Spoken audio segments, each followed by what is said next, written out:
సత్నాపల్లిలో plan చేయడం జరిగింది Palnadu district లో. దాని గురించి మార్నింగ్ అరౌండ్ 9:30కి ఒక 35 వెహికల్స్ తో పాటు కాన్వాయ్ ఒక 11 వెహికల్స్ కాన్వాయ్ తో పాటు అరౌండ్ 35 వెహికల్స్ తో పాటు తాడేపల్లి నుంచి స్టార్ట్ అవడం జరిగింది. ఎండ్ రూట్ లో ప్రజలు ఉన్నారు.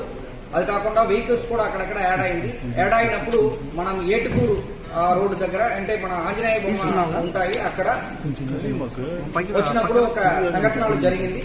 దాంట్లో ఏంటంటే మన చెల్లి సింగయ్య అనే వ్యక్తి లింగలాయపాలెం విలేజ్ నల్లపాడు లిమిట్స్ లో ఉన్న వ్యక్తి యాక్సిడెంట్ లో చనిపోవడం జరిగింది. అక్కడ జరిగినది ఏంటంటే AP 26 CE 0001 అనే టాటా సఫారీ వెహికల్, అది కాన్వాయ్ వాహనం కాదు, ఒక ప్రైవేట్ వెహికల్.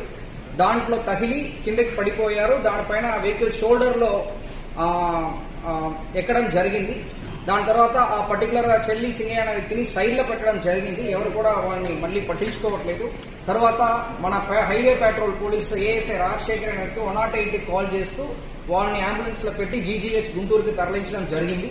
తీసుకుని వెళ్ళినప్పుడు వాళ్ళు బ్రాడ్ డెడ్ అని చెప్పడం జరిగింది. సో దీంట్లో ఏంటంటే మనము ఈ పర్టికులర్ సత్నాపల్లి ప్రోగ్రామ్ కి మనం 11 కాన్వాయ్ వెహికల్స్ తో పాటు ప్లస్ 3 వెహికల్స్ వరకు పర్మిషన్ ఇవ్వడం జరిగింది.